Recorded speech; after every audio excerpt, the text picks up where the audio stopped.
A billionaire CEO stood beside her dead Lamborghini, looked at the black mechanic climbing out of an old pickup truck, and laughed. "Fix my Lamborghini," Madeline Pierce said loudly enough for the cameras and investors to hear, "and I'll marry you." The guests laughed with her. No one stepped in. No one said a word. The mechanic didn't argue. He didn't lower his eyes. He simply walked past the laughter, opened the passenger door, and reached into the glove compartment. Then he froze.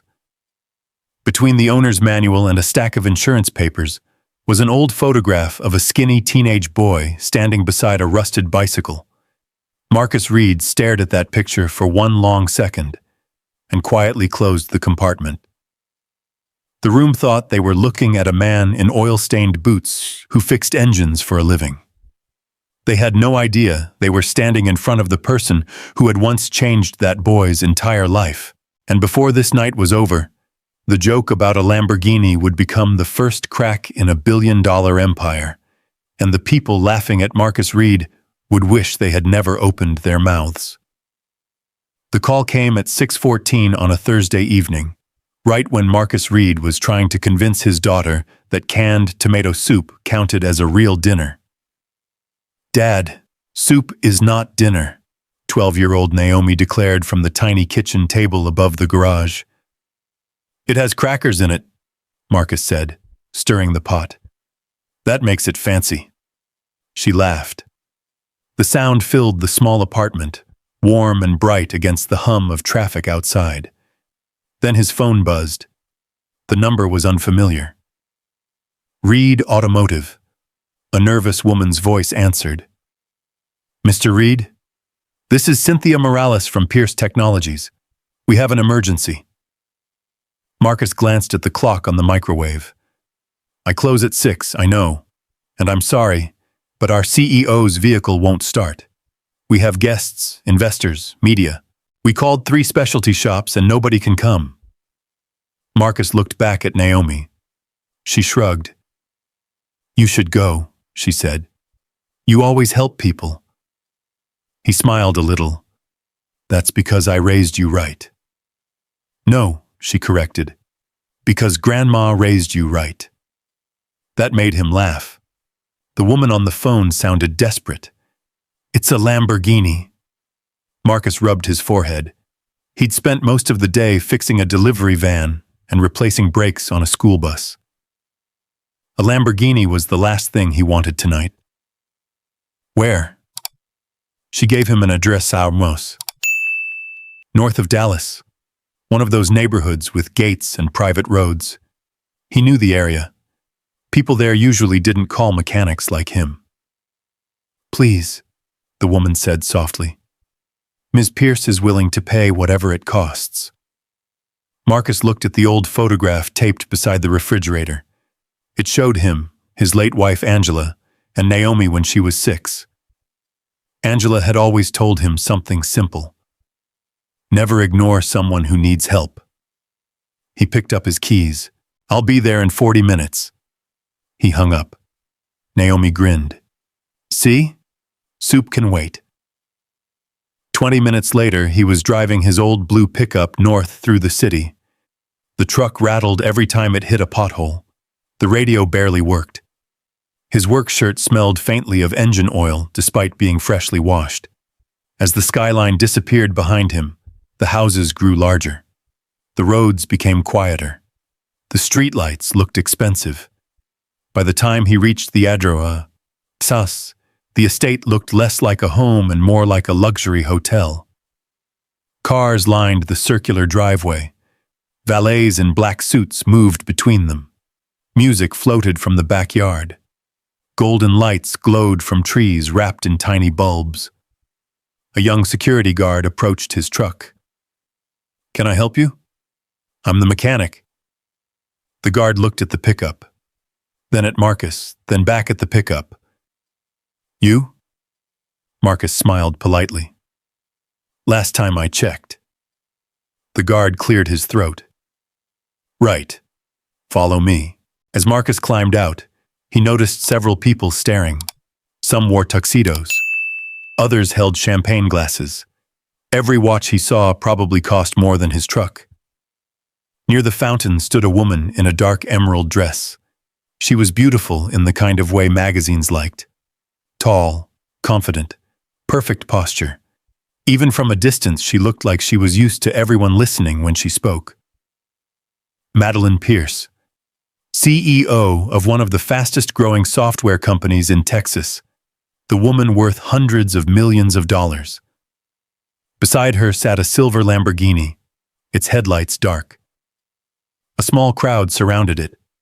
When she saw Marcus walking toward them carrying his tool bag, her expression changed. Not anger, not relief, amusement. "This is the mechanic?" she asked. No one answered. She looked him up and down. The worn boots, the faded jeans, the grease stain near his shoulder. A smile touched her lips. "Well," she said, "if you can fix my Lamborghini tonight, maybe I'll marry you." Laughter burst around the driveway. One man nearly spilled his drink. A woman covered her mouth. Someone actually clapped. Marcus stood there quietly. He had heard jokes like that before. Not those exact words, but that same laugh, that same assumption, that look people gave when they thought they already knew everything about him. For a moment he saw another night years ago, a different parking lot, a different crowd, someone telling him he didn't belong. The memory faded. He simply nodded. "I'll take a look." The laughter slowly died. Maybe because he didn't react. Maybe because he didn't seem embarrassed. He walked to the Lamborghini and placed his hand gently on the hood. The metal was still warm. One of the investors smirked. "You know what you're looking at?" Marcus didn't look up. "A car." A few people chuckled. The man frowned. Marcus opened the driver's door. The interior smelled like leather and expensive perfume. He sat down and inserted the key. Nothing. No ignition. No crank. Interesting.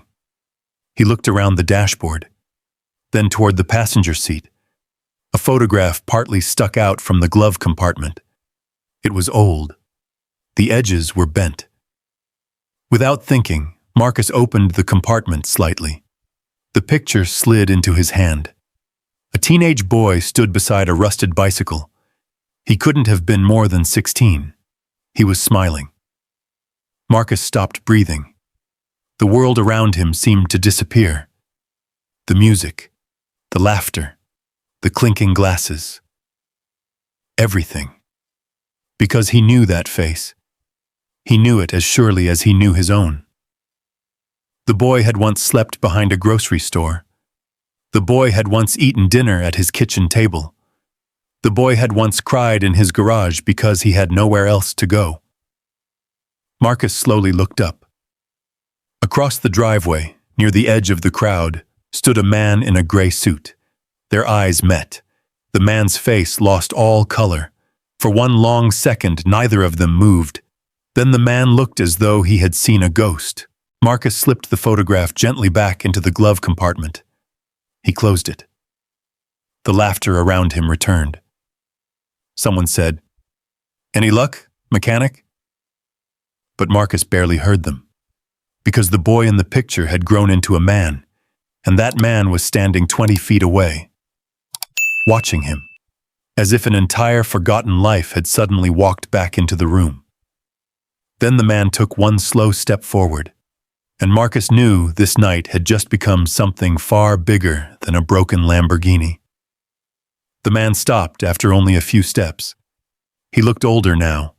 His hair was neatly cut, and the expensive gray suit probably cost more than Marcus paid in rent for 6 months.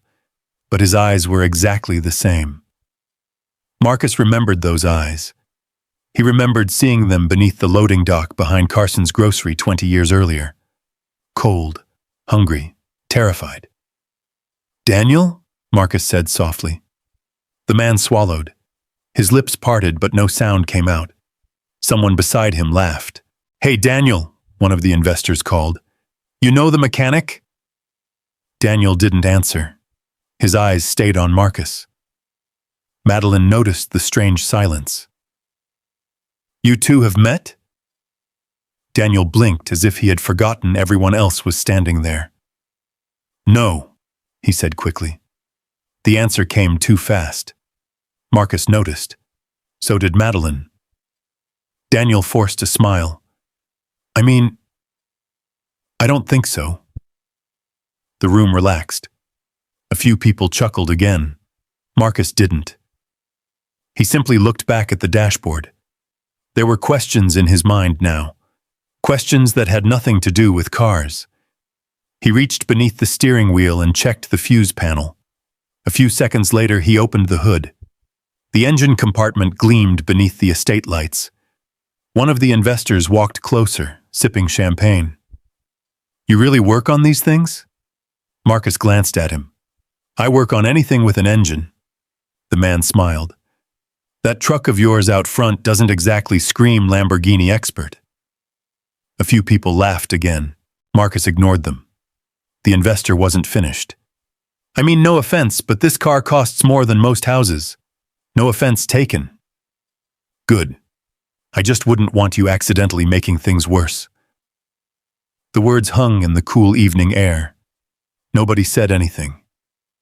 Madeline folded her arms. She looked amused. Marcus leaned over the engine and shined a small flashlight inside. He noticed something immediately. Interesting. Very interesting. He checked again. Then a third time. A tiny part had been disconnected. It wasn't a random failure. Someone had done this. Deliberately. A chill moved through him. Behind him, Daniel had become very still. Marcus closed the hood halfway. Who was the last person to drive this car? He asked. Madeline shrugged. I was. And before that? I don't know. Who else has access to it? A few people exchanged glances. The investor with the champagne laughed. Why? Are we all suspects now? Marcus looked at him calmly. I didn't say that. So what are you saying? Marcus took a cloth from his pocket and wiped his hands. I'm saying this problem didn't happen by itself. The laughter stopped. Madeline's smile disappeared. What do you mean? Somebody disconnected a component that shouldn't be disconnected. Silence. The investor scoffed. Oh, come on! Marcus ignored him. This isn't wear and tear. Madeline stepped closer. Can you fix it? Probably. Then fix it. I can reconnect it, but I need to know something first. What? Has anyone else been working on this car recently? Her expression changed. No. Nobody. Only our driver moves it occasionally. Marcus nodded slowly. He wasn't convinced. The investor took another sip of champagne. So now the mechanic thinks there's a conspiracy. More laughter. Again, nobody defended him. Even the servants standing nearby stayed silent. Marcus suddenly felt tired. He had seen this before. People in expensive clothes often believed money made them experts on everything. He could have explained exactly what he found. He could have embarrassed every person standing there. But he didn't. Instead, he quietly reconnected the part. Then he climbed into the driver's seat. The engine roared to life instantly. Gasps spread across the driveway. The Lamborghini purred like a sleeping animal. The investor lowered his glass. Madeline stared. Marcus shut the engine off again. Nobody spoke. Finally, one of the women whispered, "That's it?" Marcus stepped out of the car. "For tonight." Madeline looked almost disappointed. "You fixed it in 2 minutes?" "I fixed one problem." "What does that mean?" "It means somebody needs to inspect the rest of the vehicle." She folded her arms again. You're telling me someone tampered with my car? I'm saying I found something that shouldn't have been there. The investor laughed once more. This is ridiculous. Marcus looked at him. Maybe. But you think somebody here did it? I didn't say that either. The man frowned. Then what are you saying? Marcus met his eyes. I'm saying machines don't lie. That ended the conversation. For some reason, nobody had a joke after that. A breeze moved across the lawn. Somewhere near the pool, a string quartet continued playing softly, as if nothing strange had happened. Madeline looked from the car to Marcus. What do I owe you? Marcus picked up his tool bag. Nothing tonight. What? I didn't repair the whole problem. You still came all the way out here. He shrugged. Call my shop tomorrow if you want a full inspection. She looked confused. You don't want payment? You can pay me later if I actually fix something. The investors looked at one another. One of them murmured, Who does that? Marcus pretended not to hear. He started walking toward his truck. Mr. Reed! He turned. Madeline had followed him a few steps. The lights from the mansion glowed behind her. For the first time, she looked less like a billionaire and more like a woman trying to understand something. You're really leaving? I have a daughter waiting for me. She blinked. You have children? One. I didn't realize. Marcus smiled slightly.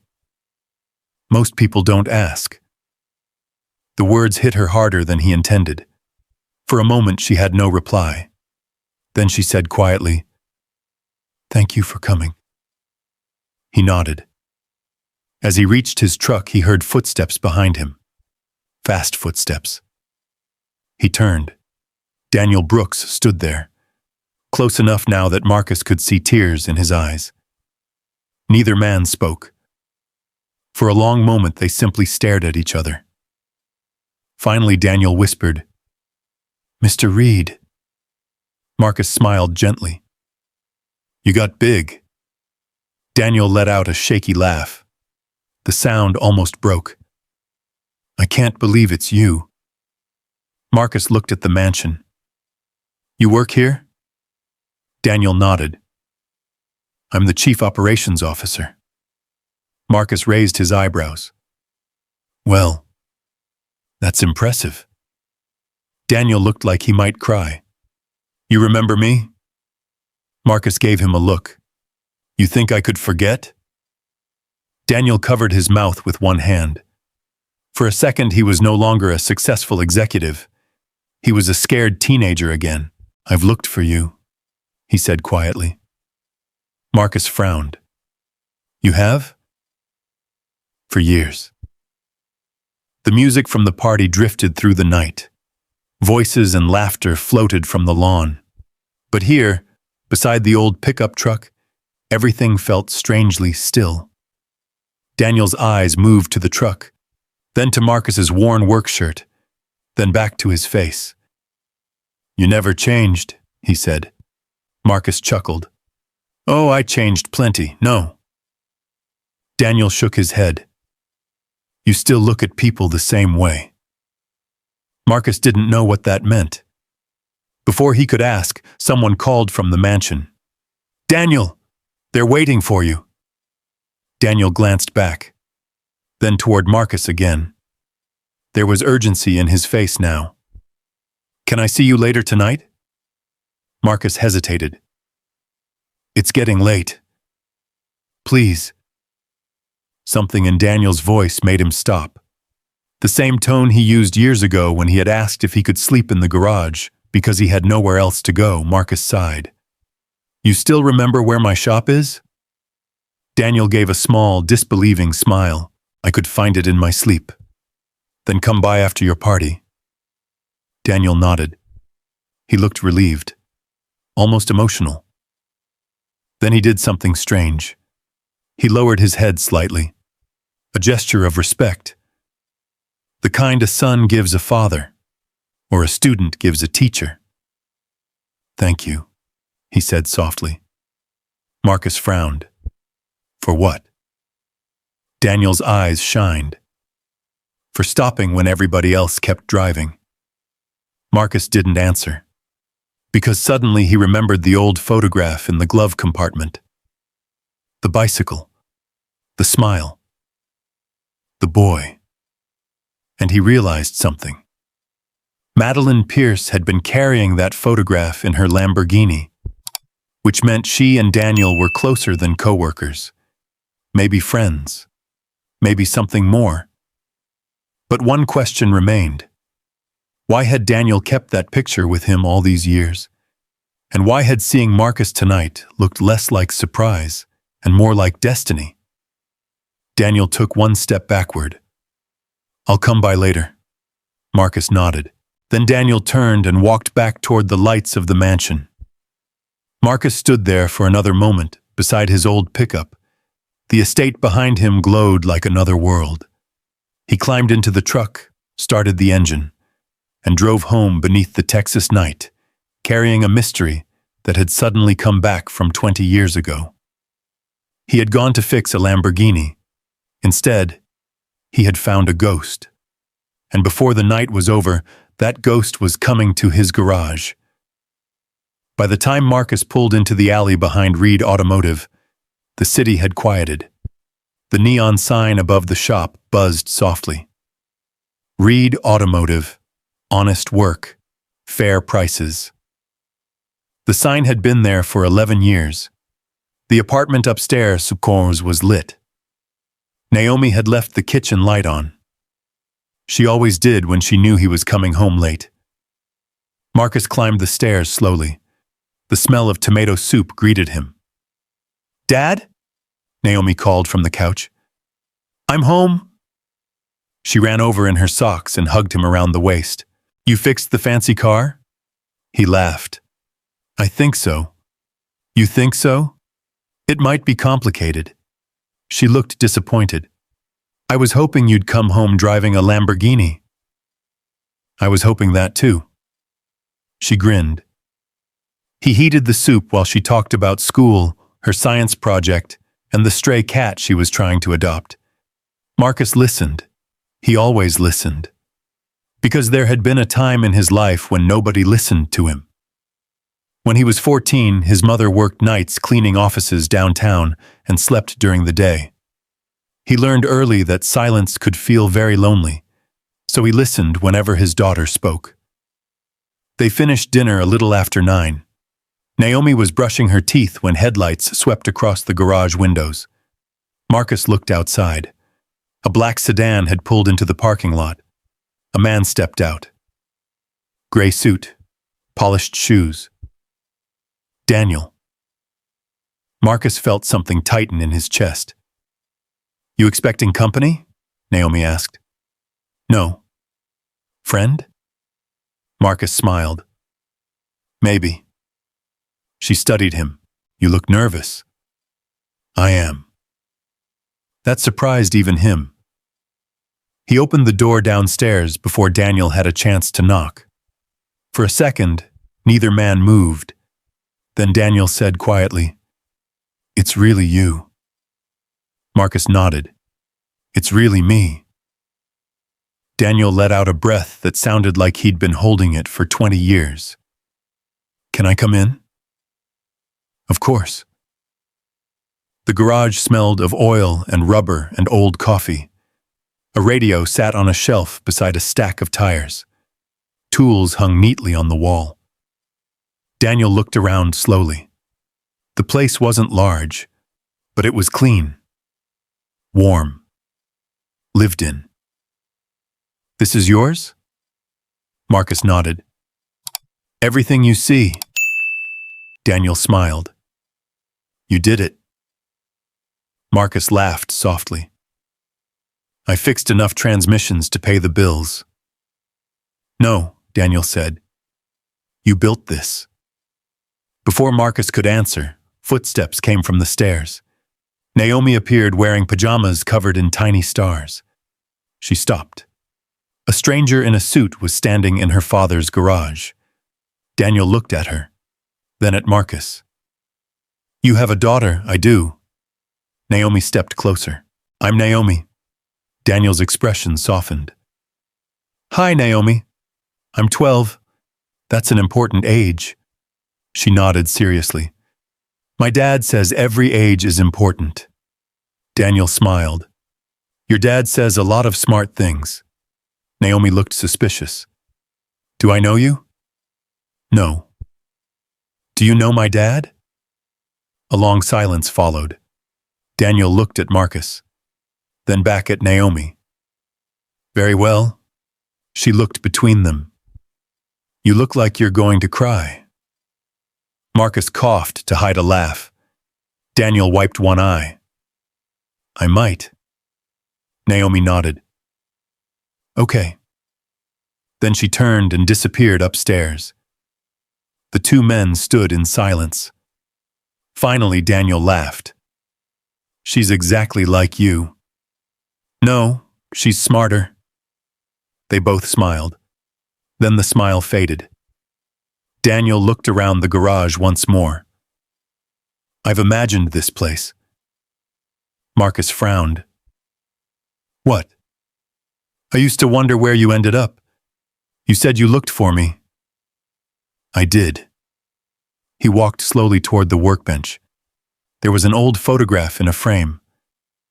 "Marcus, a smiling woman. A little girl, your wife?" Marcus looked at the picture. "Angela." Daniel's smile disappeared. "Where is she?" A quiet settled over the room. Marcus's eyes stayed on the photograph. "She passed away 4 years ago." Daniel looked stunned. "I'm sorry." "So am I." The garage suddenly seemed smaller. The humming lights overhead filled the silence. Daniel swallowed. "She was kind to me." Marcus looked up. "You remember her?" "I remember everything." He sat down on an old wooden stool when my dad died. I didn't know where to go. You let me sleep right there. He pointed toward a corner near the storage shelves. Marcus smiled. "I forgot about that." "I didn't." Daniel's voice grew softer. "You and Angela made me breakfast every morning." A memory appeared. A skinny teenage boy sitting at their kitchen table, eating pancakes like he hadn't seen food in days. Marcus smiled again. "You used to put hot sauce on everything." Daniel laughed through wet eyes.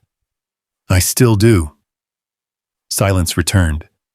Then Daniel looked at him seriously. "You saved my life." Marcus shook his head. "No." "Yes, I gave you a couch. You gave me hope." The words stayed in the room. Marcus didn't know what to say, because nobody had ever put it like that. Daniel stood and walked toward him. "You paid for my welding classes. It wasn't much money. It was everything I had.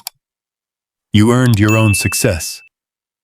Daniel looked almost offended. "No, sir." Marcus raised an eyebrow. "Sir?" Daniel's eyes shined. "You were my boss before I ever had one." Then he said the word that made time seem to stop. "Boss." Marcus blinked. The old nickname. He hadn't heard it in nearly 20 years. "You still remember that?" Daniel laughed. "I called you that every day. You were 16. You were 24 and acted like you were 60. Marcus laughed. That sound eased something in both of them. Then Daniel became serious. "Marcus, there's a reason I needed to see you tonight." Marcus could hear it immediately. The weight in his voice. This wasn't only about memories. He leaned against the workbench. "Tell me." Daniel looked toward the closed garage door, as if making sure they were alone. "The Lamborghini." "What about it? You said someone tampered with it." "I think they did." Daniel nodded slowly. I was afraid you'd say that. Marcus frowned. Why? Daniel took a deep breath. Then he said quietly, because I think someone is trying to destroy Madeline. The words seemed strange in this little garage. Destroy a billionaire? It sounded impossible, but Daniel didn't look like a man telling stories. He looked afraid. Start from the beginning, Marcus said. Daniel nodded. He sat down again, and for the first time since arriving, the successful executive disappeared. In his place sat the same frightened boy Marcus had once found behind a grocery store. I think someone inside the company is stealing from us. Marcus's expression changed. Daniel continued. Millions of dollars. The garage suddenly felt colder, and I think whoever is doing it knows I'm getting close. Marcus stared at him. What does that have to do with the car? Daniel looked up. Everything. Outside, a train horn echoed somewhere across the city. Inside the garage, neither man moved. Because suddenly, the broken Lamborghini didn't feel like a broken Lamborghini anymore. It felt like the first crack in something much larger. And Daniel's next words would change everything. I think someone wanted that car to fail tonight. Marcus slowly folded his arms. Why? Daniel met his eyes. Because tonight wasn't really about a charity gala. He swallowed. It was the beginning of a takeover. And suddenly Marcus understood why the man who once called him boss had looked terrified when he saw him standing beside that car. Because Marcus hadn't just repaired an engine, he had accidentally stepped into a war. For a long moment, neither man spoke. The old clock on the garage wall ticked softly. Outside, a bus rumbled past on Pacific Avenue. Somewhere down the block, a dog barked. Marcus looked at Daniel. You better start making sense. Daniel let out a shaky breath. Madeline's company is in trouble. Every company has trouble. No. Daniel shook his head. I mean real trouble. He rubbed both hands together. The confident executive from the mansion was gone. Sitting on the wooden stool was the same nervous kid Marcus had once driven to community college every morning. Marcus crossed his arms. Tell me. Daniel looked toward the apartment ceiling. Your daughter asleep? Almost. I don't want her hearing this. Marcus nodded. Neither do I. Daniel lowered his voice. About 6 months ago, I started seeing numbers that didn't match. What numbers? Money moving between companies that shouldn't have been connected. Marcus blinked. You're talking about business stuff now. I fix engines. Daniel almost smiled. You've always said engines tell the truth. They do, so do numbers. The garage fell quiet again. Daniel leaned forward. I think someone inside the company is stealing millions. Marcus frowned. Does Madeline know? No. You sure? Daniel looked exhausted. I used to be. That answer bothered Marcus. You trust her? I'd trust her with my life. Then tell her. Daniel stared at the concrete floor. I tried. What happened? Every time I got close, something happened. Like what? A file disappeared. He held up one finger. A transfer was approved without my signature. A second finger. Someone started spreading rumors that I was planning to leave the company. A third. And tonight, he looked up. Tonight, someone tampered with her car. Marcus slowly uncrossed his arms. You think all that's connected? I know it is. The fluorescent lights buzzed overhead. Marcus walked to the coffee pot and poured 2 cups. The coffee was old and tasted terrible, but neither man cared. He handed one to Daniel. You kept that photograph. Daniel looked surprised. The one in the glove compartment. A slow smile appeared. You saw it. It was sticking out. Daniel wrapped both hands around the cup. I carry it everywhere. Marcus said nothing. The younger man looked toward the office window. You know why? Marcus shook his head. Because it's the only picture I have from before my life changed. Silence. Daniel's voice softened. I was 16 when my dad died.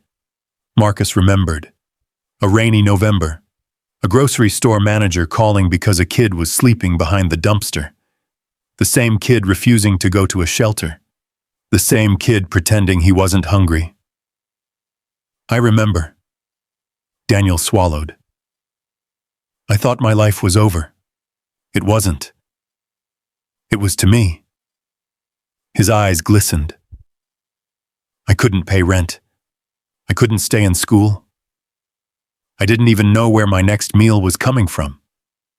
Marcus leaned against the workbench. You worked hard. No. Daniel shook his head firmly. You saved me. Marcus hated that sentence. People said things like that when they forgot their own strength. You saved yourself. Daniel laughed quietly. Still the same. Marcus smiled. Probably. You know what I remember most? What? The first night you let me sleep here. He looked around the garage. There wasn't much. A couch, an old television, a broken vending machine. Marcus chuckled. The vending machine still doesn't work. Daniel laughed too. Then his face grew serious. I woke up at 3 in the morning. So? You were still working. Marcus shrugged. I had bills. No. You were fixing Mrs. Thompson's van. The name brought back another memory. An elderly woman who delivered meals to shut-ins. She couldn't pay you. Marcus looked away. Daniel continued softly. You fixed it anyway. I don't remember that. I do. Daniel's eyes shined. I remember thinking, if a man who barely had anything could help someone else, maybe I wasn't completely alone. The garage became very still. Marcus looked down at his coffee. After Angela died, he had often wondered if his life mattered to anyone beyond his daughter.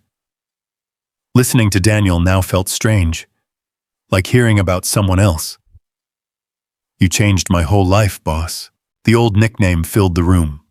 Marcus smiled despite himself. I haven't heard that in a long time.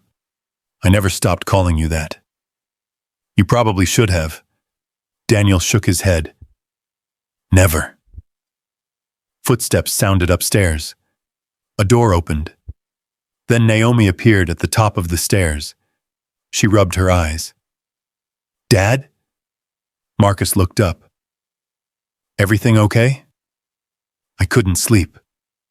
She noticed Daniel. Oh. Daniel stood immediately. Sorry. Did I wake you? She came down 2 steps. Are you the man from the fancy house? Marcus raised an eyebrow. How did you know? You still smell like expensive perfume. Daniel burst into laughter. Marcus did too. Naomi folded her arms. Who is he? Daniel looked at Marcus. Marcus nodded. This is an old friend. Naomi studied him. You've been crying. Daniel laughed again. A little. Did my dad fix your car too? No. He fixes everybody's cars. Apparently he fixes people's lives too. Naomi frowned. What does that mean? Neither man answered. She yawned. Never mind. I'm too sleepy. She looked at Daniel. Good night, Mr. Fancy Suit. Daniel nearly choked laughing. Good night. She disappeared upstairs again. A moment later, they heard her bedroom door close. Daniel wiped his eyes. She's amazing. She gets that from her mother. Silence settled once more. Then Daniel's expression changed. The smile faded. He looked frightened again. Marcus. Yeah? I need your help. Marcus knew those words were coming, and he didn't like them. Doing what? I need someone I trust. I'm a mechanic. Exactly. Marcus frowned. That doesn't make sense. It does to me. Daniel stood and paced. I don't know who's involved in this. So call the police. I can't. Why not? Because if I'm wrong, I destroy the company. And if you're right? Daniel stopped. Then somebody is willing to do almost anything to get control. A long silence followed. Marcus looked toward the staircase, toward Naomi's room, toward the life he had spent years building, a small garage, a little apartment, a daughter who still believed canned soup counted as dinner. Peace. He had fought hard for peace. I don't want trouble, he said quietly. Daniel's face fell. I know. I mean it. I know. Marcus rubbed a hand across his face. I spent years getting my life steady again. Daniel nodded. I know that too. My daughter needs me. I know. Then why are you asking me? Daniel's answer came softly. Because you taught me something a long time ago. Marcus waited. Daniel met his eyes. You said when something is broken, you don't walk away just because fixing it is difficult. The words hit him harder than they should have, because he had said that. Many years ago, to a scared boy with nowhere to sleep, he had forgotten. Daniel never had. I remember every lesson, boss. The old clock ticked. Outside, another car drove past. Marcus closed his eyes for a moment. Then he opened them again. What exactly do you need? Relief washed over Daniel's face.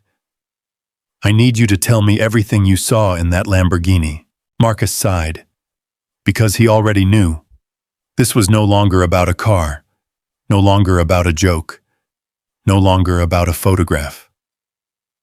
Tonight, the past had knocked on his garage door. And for the second time in his life, Daniel Brooks was asking him for help. Only this time, the thing that needed saving wasn't a frightened boy. It was an empire. Marcus stared at Daniel for a long moment. Then he walked to the old coffee maker and poured himself another cup. The coffee was terrible. He drank it anyway. Start talking, he said. Daniel nodded. He looked exhausted. The company started as a software firm, he said. 10 years ago, there were 8 people in a rented office and 1 coffee machine that barely worked. Marcus smiled. Sounds familiar. Daniel laughed softly. It does. Then his face grew serious again. Madeline built it into something huge. Thousands of employees. Offices in 3 states. Investors everywhere. And now? And now I think someone wants it. Marcus leaned against the workbench. People want money all the time. This is different. Daniel pulled a folded envelope from inside his jacket. He spread several papers across the workbench. Numbers. Transfers. Company names Marcus had never heard of. I don't understand any of this. You don't need to. Daniel pointed to a line. This company doesn't exist. Then another. Neither does this one. Marcus frowned. So why are they here? Because millions of dollars have been moving into them. A cold feeling settled into the garage. You're sure? I hired outside auditors 3 months ago, and they disappeared. Marcus blinked. What do you mean, disappeared? They quit. Both of them. People quit jobs. Not after telling me they had found something big. The fluorescent lights hummed overhead. The garage suddenly felt smaller. So who do you think is doing this? Daniel hesitated. I don't know. You have an idea? Another long silence. Finally, Daniel nodded. Victor Lang. Marcus had heard the name that evening. One of the men standing beside Madeline. Tall, gray hair, expensive watch, champagne in his hand. The man who had laughed at the mechanic. He works for her? Senior vice president. He's been with the company almost as long as she has. And you think he's stealing from her? I think he's preparing something. What? Daniel looked toward the office window. A takeover. Marcus frowned. She owns the company. Mostly. The answer surprised him. Daniel continued. When a company gets big enough, ownership gets complicated. Investors, board members, voting rights. Marcus rubbed his forehead. You're losing me. Daniel gave him a tired smile. Someone has been moving assets and creating problems inside the company. If the board loses confidence in Madeline, they can push her out. Marcus looked at the papers. And the Lamborghini? Daniel's expression darkened. Tonight was important. Because of the gala? Because 2 major investors were there. Understanding slowly appeared on Marcus's face. If she looked foolish, they might start questioning her leadership, and someone wanted that. Daniel nodded. A long silence filled the garage. Marcus looked around his little shop, at the old toolbox, at the lift, at the stack of tires waiting to be changed tomorrow. This world made sense to him. Engines, brakes, spark plugs, not billion-dollar companies, not conspiracies. You need a lawyer. I have lawyers. You need police. I might. Marcus sighed. Then why are you here? Daniel looked at him with eyes full of something that made him uncomfortable. Trust. I need someone honest. Marcus almost laughed. You're in the wrong business for that. No. Daniel shook his head. I'm in exactly the right place. He picked up one of the papers. I think whoever sabotaged that car knows I know something. The words settled heavily in the room. You think you're in danger? I think people become desperate when money is involved. Marcus didn't like that answer. Not one bit. Upstairs, a floorboard creaked. Naomi had probably gotten up for water. Marcus glanced toward the ceiling. Daniel noticed. I'm sorry. For what? For bringing this to your door. Marcus looked at him. You didn't bring it. I did. No. He shook his head slowly. Whoever messed with that car brought it. Daniel looked relieved for some reason. Then he reached into his wallet. He removed the old photograph. The same one Marcus had seen in the Lamborghini. The corners were bent. The colors had faded. 2 boys stood beside an old bicycle. One was Daniel. The other was Marcus. Marcus smiled. I forgot this picture existed. I didn't. Where'd you get it? You gave it to me. I did? On my 18th birthday. A memory returned. A cheap disposable camera. A summer afternoon. 2 young men laughing in front of the garage. I'll be damned. Daniel smiled. I kept it. All these years? You were the first person who ever believed I could become something. The words hit harder than Marcus expected. He looked away. After Angela died, there had been long nights when he wasn't sure he'd become much of anything. Yet here was this successful man sitting in his garage because of something Marcus had done decades ago. Life was strange. "I just helped a kid," he said quietly. Daniel shook his head. "You changed a life." The garage grew silent again. Then Daniel said something unexpected. "I never told Madeline about you." Marcus looked up. "Why not?" "I wanted to." "So why didn't you?" Daniel thought for a moment. "Maybe because I was afraid." "Of what?" "That if I told people where I came from, they'd look at me differently." Marcus didn't answer. Because he understood that feeling.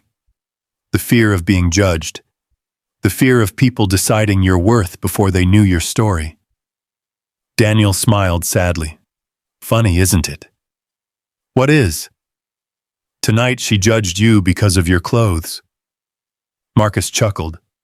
"Wouldn't be the first time." But she had no idea she was laughing at the man who gave me my start. Neither man spoke. Outside, a train horn sounded again. Then Daniel stood. "I should go, it's late." He gathered the papers. Then he stopped.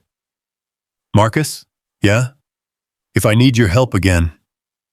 Marcus sighed. "You already know my answer." Daniel looked worried. "You haven't given me one." Marcus smiled faintly. "I have a daughter to think about." "I know. And I have customers, I know. And I don't want trouble." "I know." Daniel waited. Marcus looked at the photograph, at two young men who had no idea what their lives would become. Then he looked back at Daniel. "If I can help somebody do the right thing, I'll listen." Relief washed over Daniel's face. "Thank you." "That's not a yes, I know." They both smiled. Daniel put the photograph back into his wallet. Then he walked towards the door. Halfway there, he stopped. "I forgot to tell you something." "What?" "I didn't leave the picture in the Lamborghini by accident." Marcus frowned. "You didn't?" Daniel shook his head. "I keep it there." "Why?" A small smile appeared. "Because every time I drive with Madeline, she asks me who the man in the picture is." "And what do you tell her?" Daniel opened the door. The cool night air drifted inside. "I tell her he's the best boss I ever had." Then he stepped outside. Marcus stood there for a long time after the taillights disappeared. Finally, he locked the garage and turned off the lights. But before he headed upstairs, he looked through the front window.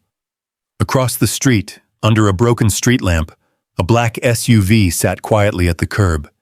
Its engine was running. Its windows were dark. Marcus frowned.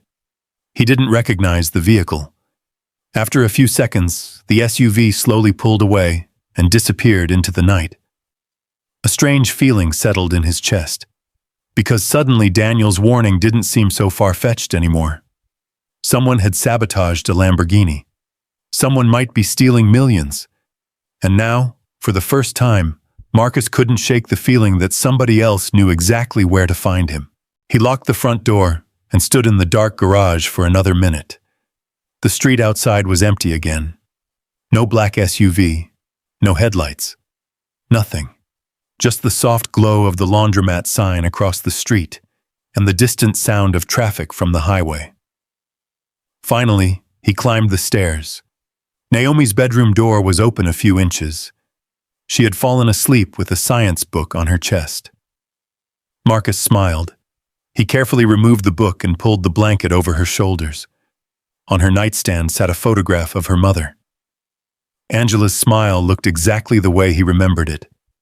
Warm, steady, the kind of smile that made hard days seem smaller. "You always knew how to get me into trouble," he whispered. He turned off the lamp and walked to the kitchen. But sleep never came. Instead, he sat at the small table and stared out the window. At 2 in the morning, he finally opened the old wooden box he kept above the refrigerator. Inside were photographs, receipts, letters, pieces of another life. At the very bottom lay a faded picture. A younger Marcus, a younger Angela, and a skinny teenage boy with a bicycle. Daniel. Marcus smiled sadly. Angela had taken the picture. She used to take photographs of everything. She said memories were like engines. If you didn't maintain them, they stopped working. He held the picture for a long time. Then another memory came. A rainy night, 20 years ago. The grocery store manager calling. A boy sleeping behind the dumpsters. Marcus had been 24. He had almost driven home. Almost. Then he remembered being 15 and watching his own mother choose between paying rent and buying groceries. So he turned around. That single decision had changed 2 lives. He rubbed his eyes. By the time he finally went to bed, the sky was already beginning to turn gray. The next morning smelled of coffee and motor oil. Naomi came downstairs wearing her school uniform. "You look tired." "I am. You stayed up thinking." He looked at her. "How do you know that?" "You make the same face every time." She poured cereal into a bowl. "Is it the fancy car?" "Partly." She sat down. "Did you do something wrong?" The question surprised him. "No." "Then why are you worried?" He looked at his daughter. Kids had a way of asking simple questions with complicated answers. "I think somebody might need help." She nodded. "And you'll help them?" "You sound very sure." "You always do, huh?" Marcus smiled. "I don't always." She raised an eyebrow. "You fixed Mrs. Delaney's car for free." She couldn't afford it. "You drove Mr. Jenkins to the hospital. He couldn't see at night." "You spent Christmas Eve fixing Mrs. Turner's heater." Marcus laughed softly. "Okay. I get it." Naomi smiled. "You always help." He looked at her for a long moment. Maybe that was true. Or maybe he just didn't know how to stop. After he dropped Naomi at school, he opened the garage. The day passed quietly. An old pickup needed brakes. A school teacher needed a battery. Mrs. Delaney came by with homemade cookies. The neighborhood moved at its usual pace. Simple, predictable. At noon, Marcus carried a box of groceries 3 doors down to Mrs. Jenkins. The old widow opened her door and smiled. "You spoil me. You say that every week. And every week, I mean it." He carried the bags inside. The television was playing an old Western. A framed photograph of her late husband sat beside the couch. "You look tired," she said. "Everybody's saying that. Then everybody's right." He laughed. She handed him a slice of pound cake. "You fix everybody else's problems. Who fixes yours?" "No one." She shook her head. "That's not healthy." He smiled. "I'll survive." She looked at him for a long moment. "Angela would tell you to stop carrying the whole world." That one sentence hit him like a punch. He looked down at his coffee. Mrs. Jenkins immediately regretted saying it. "I'm sorry." "No, you're right." Silence settled between them. Finally, she touched his hand. "You miss her?" "Every day. That's okay." He nodded. The grief had changed over the years. It wasn't sharp anymore. It was quieter. Like a song playing in another room. Always there. Always soft. He left her house feeling heavier than before. Back at the garage, he found Daniel waiting beside his car. The executive looked out of place in the neighborhood, $1,000 suit standing beside cracked sidewalks and old brick buildings. You came back. Daniel smiled. I thought about calling. You hate calling. Daniel laughed. Still know me? Marcus unlocked the garage. They sat inside while the afternoon sun spilled through the open door. Daniel looked around. I forgot how much this place feels like home. Marcus raised an eyebrow. You lived here 3 months. Best 3 months of my life. Marcus nearly choked. You slept on a couch. I had pancakes. That made them both laugh. Then Daniel's expression changed. He grew serious. I need an answer. Marcus knew exactly what he meant. No. Daniel blinked. No, I'm not getting involved. The words hung in the air. Daniel looked disappointed but not surprised. Marcus continued. I have a daughter, I know. I have responsibilities. I know. I don't know anything about billion-dollar companies. Daniel stared at the floor. I understand. A long silence followed. Then he quietly stood. I shouldn't have asked.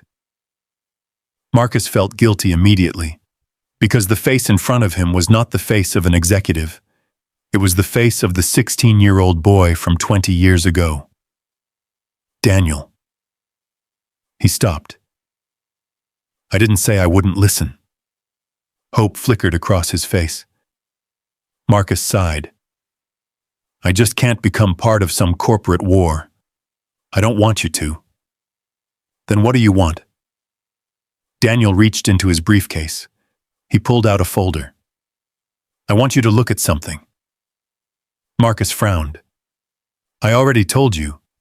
Not numbers. He opened the folder. Photographs spilled across the workbench.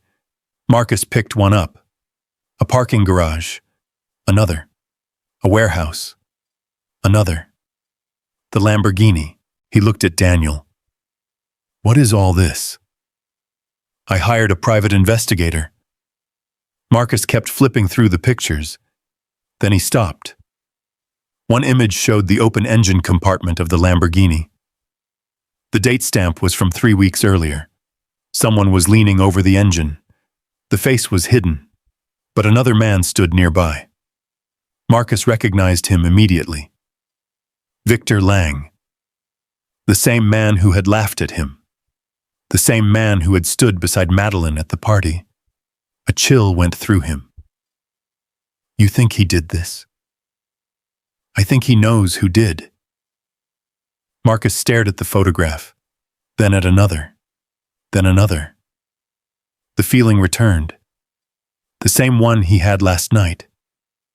The sense that something dangerous was moving beneath the surface. Daniel looked at him carefully. I don't think this stops with a car. Marcus looked up. What do you mean? I think if someone is willing to sabotage a vehicle in front of investors. He paused. What else are they willing to do? The garage suddenly seemed colder. Outside, children laughed somewhere down the block. A train passed in the distance. Life continued. But inside the garage, something had changed. Marcus slowly put the photographs down. Then he looked at the picture of Victor again. The old instinct he trusted with engines was speaking to him. Something was wrong. Very wrong. And for reasons he couldn't explain, he felt like he was standing beside an engine that was about to explode. He looked at Daniel. What happens if you're right? Daniel's answer came quietly. Madeline could lose everything. And if you're wrong, I lose my job. Marcus stared at him. And you still came to me? Daniel smiled sadly. You taught me to tell the truth, even when it costs something. Silence. Long and heavy. Finally, Marcus sat down. He looked at Angela's photograph on the shelf, then toward the school picture of Naomi hanging near the office. The people he loved, the life he had built. He had spent years avoiding trouble, years keeping his world small. But now a frightened boy had returned to his garage asking for help again. Only the boy was a man, and the problem was much bigger. Marcus let out a slow breath. Then he looked at Daniel. "Tell me everything." For the first time that afternoon, Daniel smiled, and neither of them noticed the black SUV parked across the street. Its windows were dark, its engine was running, and someone inside was watching the garage, watching both of them. Waiting. Neither Marcus nor Daniel noticed the SUV. Inside the garage, the late afternoon sun stretched across the concrete floor, turning the oil stains gold. Daniel spread more papers across the workbench. "I know this doesn't look like much," he said, "but every one of these companies received money from us." Marcus leaned closer. The names meant nothing to him. Blue Harbor Holdings, Mesa Ridge Ventures, Southern Cross Logistics. These are all fake? I think they're shell companies. You keep saying think. Daniel rubbed his forehead. Because I can't prove it yet. Marcus looked up. Then how do you know you're not chasing ghosts? Daniel smiled sadly. Because I know what honest books look like. And these aren't honest. He pointed to one of the pages. This company bought 3 commercial properties. Marcus nodded. So? It doesn't own any property. Another page. This company supposedly purchased equipment. He slid over another document.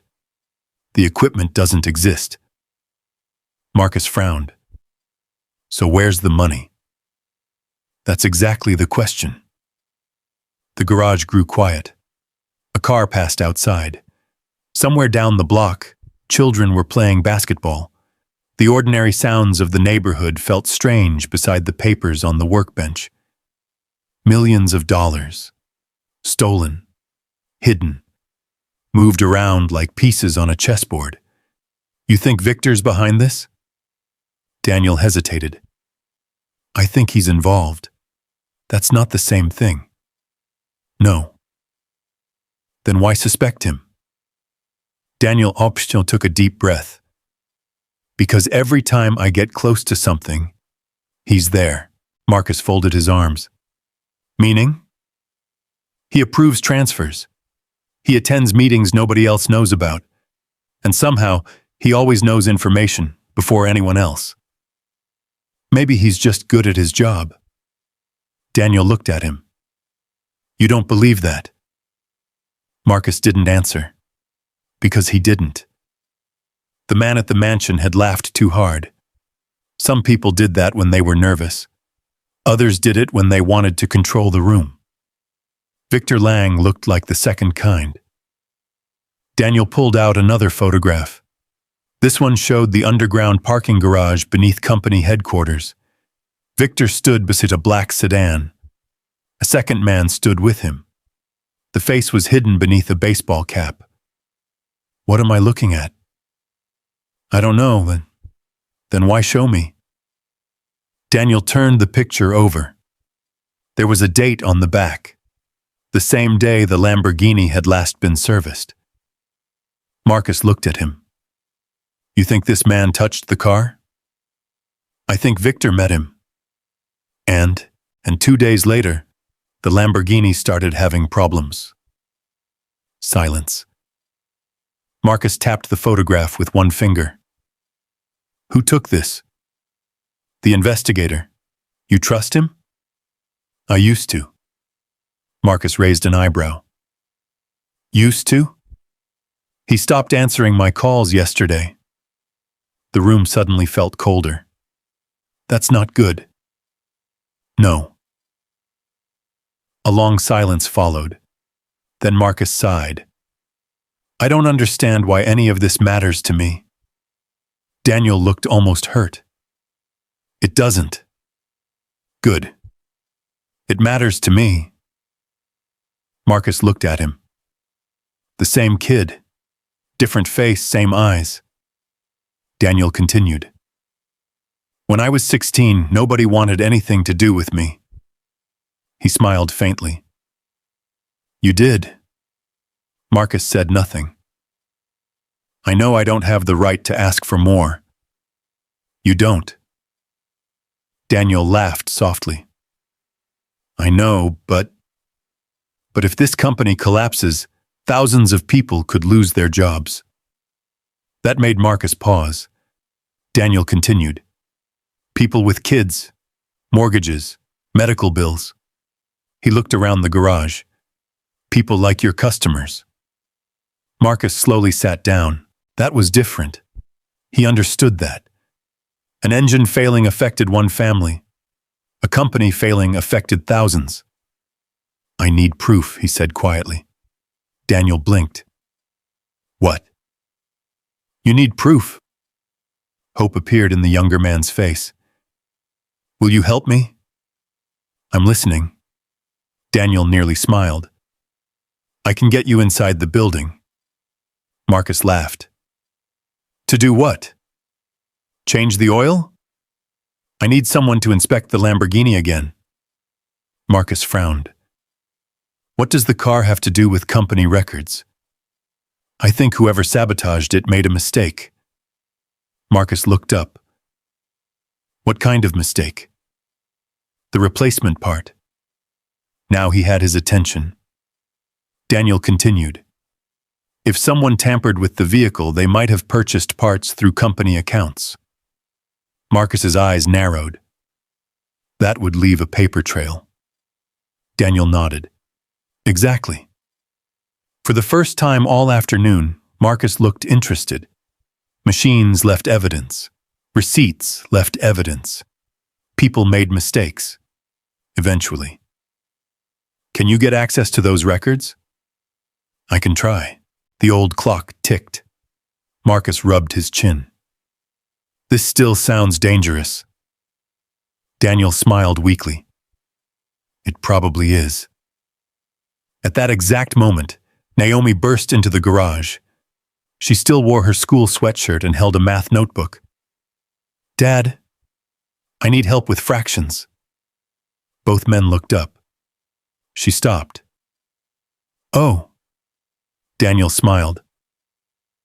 Hi again. She looked at him. You still here? Apparently. She walked to the workbench. What are all these papers? Work stuff. She narrowed her eyes. You both look worried. Marcus smiled. We're fine. You always say that when you're not. Daniel laughed. You really are his daughter. Naomi pointed at the photographs. Who are those people? Business people. She made a face. They look boring. This time both men laughed. The sound broke the tension. She turned to her father. You promised fractions. I did. Then come help me. Marcus stood. To Daniel, he said, Give me 5 minutes.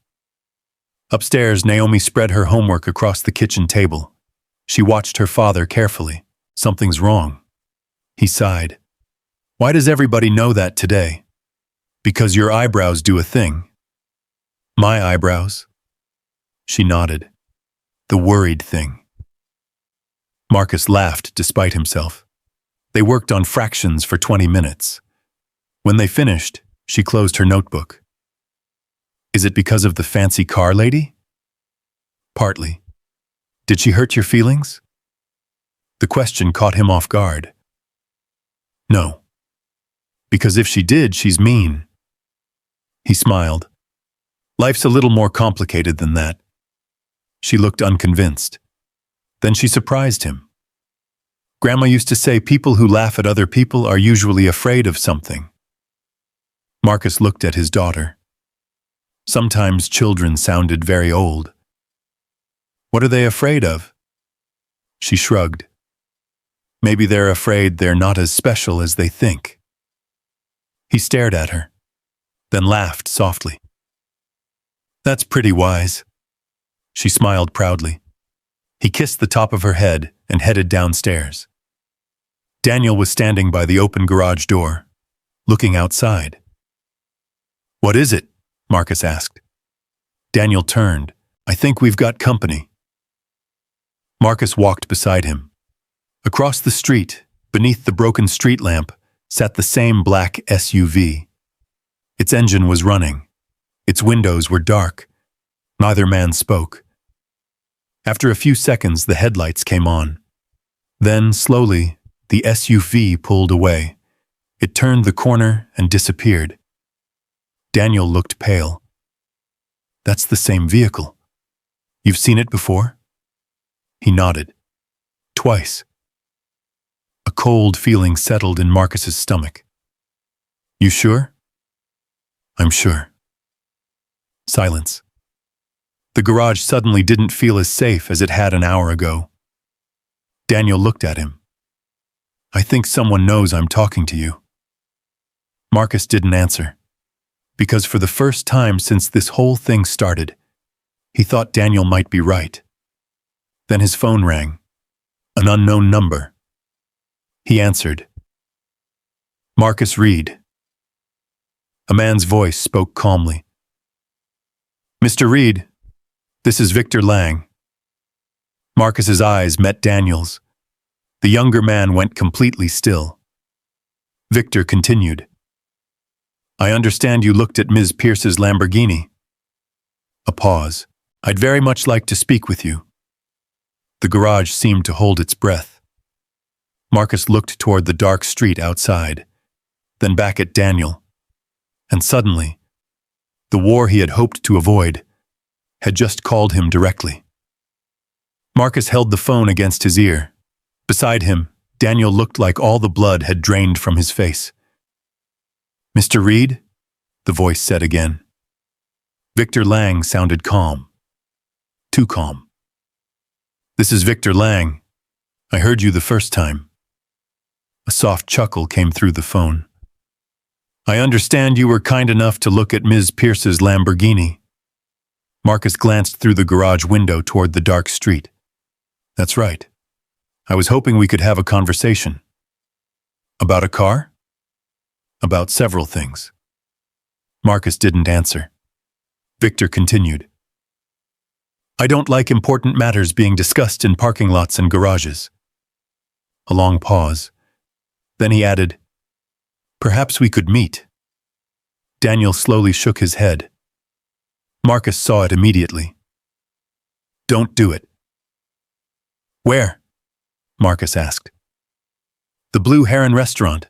Tomorrow morning, 9 o'clock. Marcus leaned against the workbench. And if I don't come? Another soft laugh. Then we simply won't have our conversation. The answer sounded harmless. It wasn't. Marcus could feel it. I'll think about it. I hope you do. A pause. Good night, Mr. Reed. The line went dead. The garage was silent. Daniel spoke first. You can't go. Marcus lowered the phone. I didn't say I would. He knows about you. He knows I fixed a car. No. Daniel shook his head. He knows where you live. Those words settled heavily between them. Marcus looked toward the staircase. Naomi was upstairs, probably reading, probably deciding whether to sneak another cookie before bed. The thought made his stomach tighten. How would he know where I live? Daniel looked miserable. Because somebody's watching. Neither man said anything for several seconds. Finally, Marcus put the phone in his pocket. I think you should leave. Daniel blinked. What? If somebody's watching this place? I don't want them seeing you here. I'm not leaving you. Daniel. No. For the first time that evening, there was steel in his voice. The successful executive had returned. I'm not doing this again. Marcus frowned. Doing what? Walking away from someone who helped me. You were 16. I remember exactly how old I was. Silence. Daniel looked toward the street. I spent years wishing I could repay you. You don't owe me anything. Maybe not. He looked back at Marcus. But I owe myself.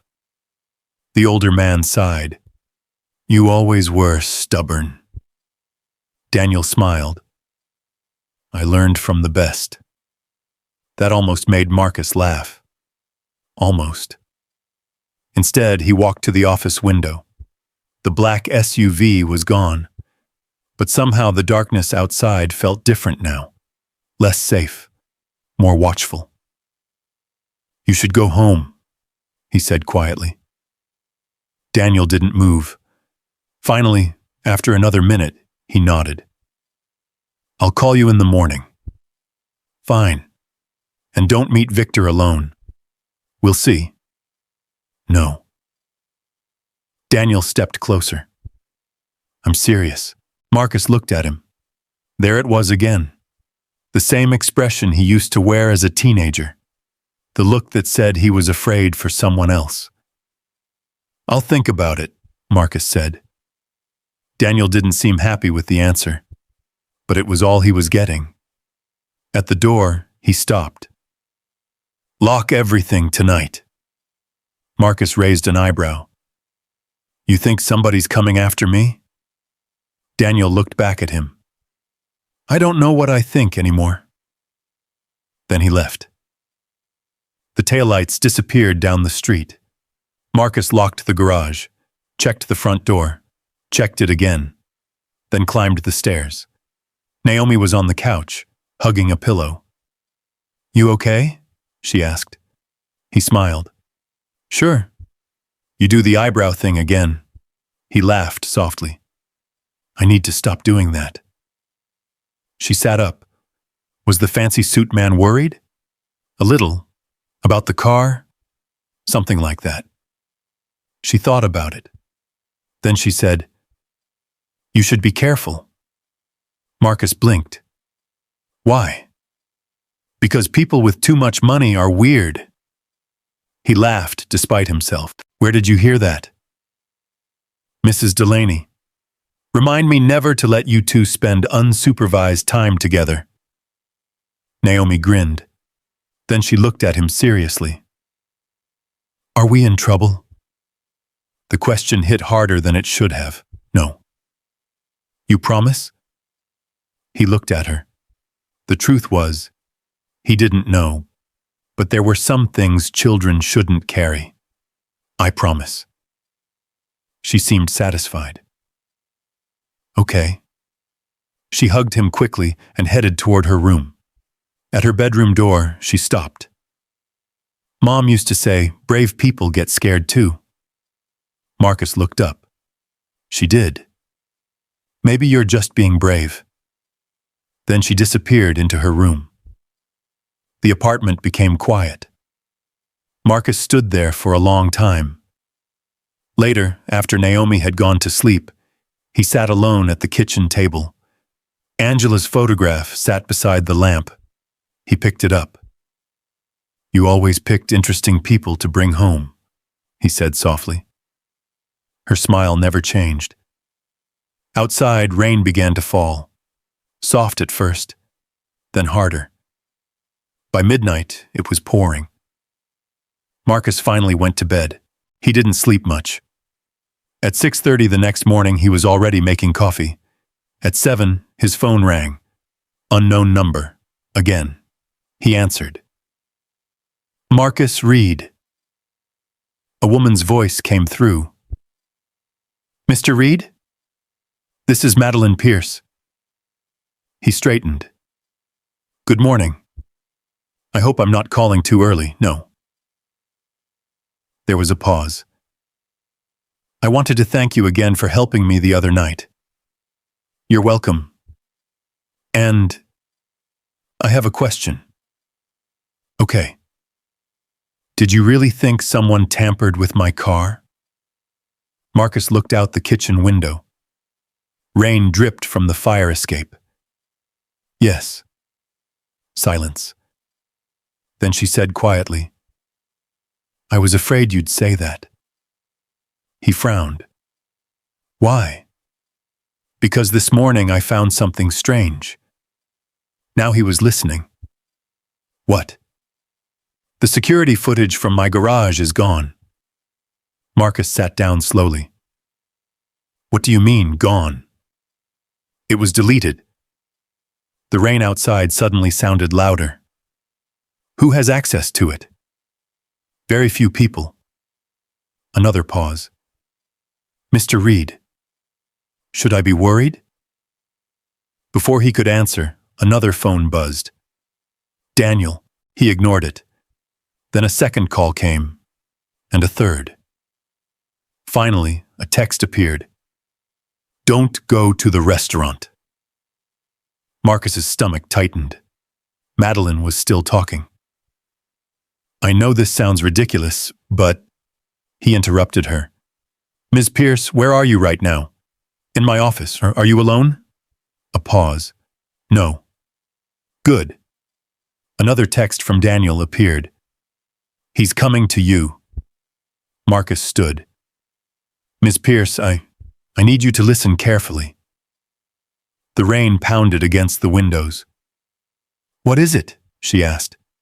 But before he could answer, someone knocked on the garage door downstairs. 3 slow knocks. Then silence. Marcus looked toward the floor. Another knock. And then a familiar voice called from below. Mr. Reed? It's Victor Lang. Everything inside him went still. Because somehow, Victor hadn't waited for breakfast. He had come to him. Marcus stood in the middle of the kitchen, phone still in his hand. Madeline's voice came through the speaker. Mr. Reed? Are you there? Another knock sounded downstairs. 3 slow taps, patient, confident. Marcus swallowed. Ms. Pierce, I need to call you back. What's happening? I'll explain later. He ended the call. Another knock. Then Victor's voice drifted upward. I know you're home. Marcus looked toward Naomi's bedroom. The door was closed. Thank God. His phone buzzed again. Daniel. He answered this time. He's here. I know, Daniel said immediately. Don't let him inside. Marcus almost laughed. It's a little late for advice. I'm coming over. No.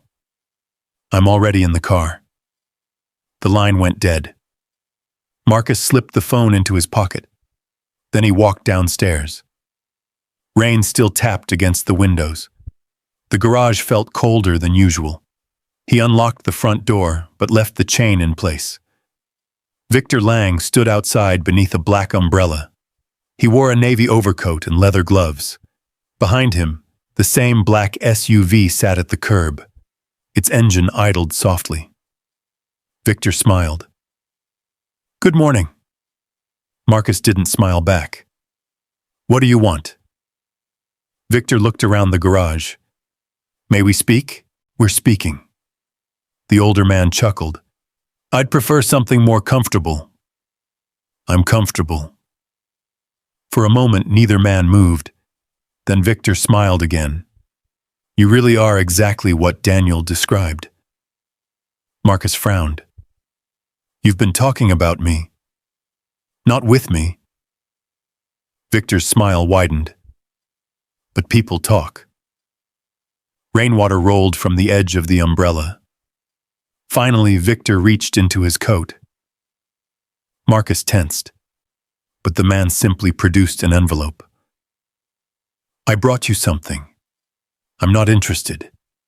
You haven't seen it. Victor slid the envelope through the narrow opening in the door. Marcus looked down. Cashier's check. A very large number. $200,000. He stared at it. Then back at Victor. What's this? A thank you. I didn't do anything. Not yet. Silence. Victor's voice remained calm. You seem like an intelligent man, Mr. Reed. I know enough, I'm sure you do. The older man nodded toward the check. Take your daughter somewhere nice. Marcus's expression changed. Victor noticed. There are beautiful beaches in Florida. The garage suddenly felt very small. You know I have a daughter. I know many things. Marcus didn't like the way he said it. At all. Victor continued. 12 years old, isn't she? The room went completely still. Rain tapped against the windows. A clock ticked somewhere in the office. Marcus's hands slowly closed into fists. How do you know that? Victor's smile never changed. Public information. No, it isn't. A long pause. The older man shrugged. Perhaps not. Silence. Then Victor's voice softened. I think you've become involved in something that doesn't concern you. Marcus didn't answer.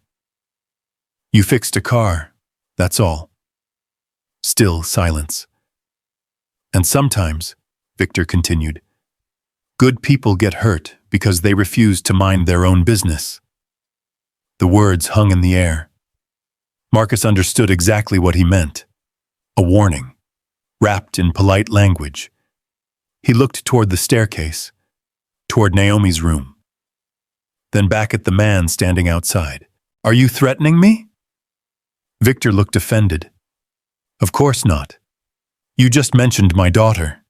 I merely pointed out that you have responsibilities. Marcus said nothing. Victor nodded toward the check again. Take it. No. Think about it. No. $200,000 buys a lot of peace. Marcus slowly bent down, picked up the check. For one brief second, Victor looked pleased. Then Marcus tore it in half, and then into quarters, and let the pieces fall to the floor. The smile disappeared. Rain filled the silence. Finally, Marcus spoke. You need to leave. Victor stared at him. You don't understand the situation. I understand enough. You could make things difficult. You already have. A long pause. Then Victor sighed. I was hoping we'd be reasonable. Marcus took one step closer to the door. You need to leave. The older man looked at him for another few seconds. Then he nodded. Very well. He turned toward the SUV, then stopped. Without looking back, he spoke quietly. Naomi's school lets out at 3:15, doesn't it? Every muscle in Marcus's body went still. The rain, the ticking clock, everything seemed to disappear. Victor finally looked over his shoulder. She walks to the bus stop on Wednesdays. Silence. The man's expression remained perfectly calm. Children should never have to suffer, because adults make poor choices. For the first time in the entire story, Marcus lost his composure. He unlatched the chain and opened the door. Get out of here. Victor didn't move. I said get out. The older man studied him, then nodded. As you wish. He walked toward the SUV. The door closed. The engine started. A moment later, the vehicle disappeared into the rain. Marcus stood in the doorway long after it was gone. His hands were shaking. Not from fear. From anger, pure anger. Dad? He turned. Naomi stood at the bottom of the stairs. She looked frightened. Who was that? Marcus immediately softened. No one. He sounded mean. He forced a smile. Everything's okay. She didn't believe him. Children always knew.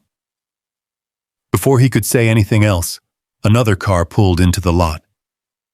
Daniel jumped out before it had fully stopped. One look at Marcus's face and he knew. He came. Marcus nodded. What did he say? Silence. Then Marcus answered. He knows about Naomi. Daniel went pale. Oh God, he knows where she goes to school. Daniel looked sick. I'm sorry. Marcus laughed once. There was no humor in it. What exactly are you apologizing for? For bringing this to you? Silence. Naomi looked between the two men. What's happening? Neither answered. Finally, Daniel knelt in front of her. Your dad's helping some people. She frowned. Then why is everybody upset? Because sometimes helping people came with a price, but no one said that. Daniel stood again. He looked at Marcus. We're calling the authorities. Marcus stared at him. I'm serious. This isn't a game anymore.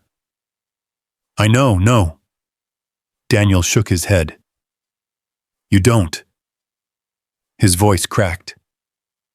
He threatened your daughter. Silence. The rain had begun to slow. A police siren sounded somewhere in the distance. Marcus looked toward Naomi, then toward the empty street. Finally, he nodded. Okay. Relief washed across Daniel's face.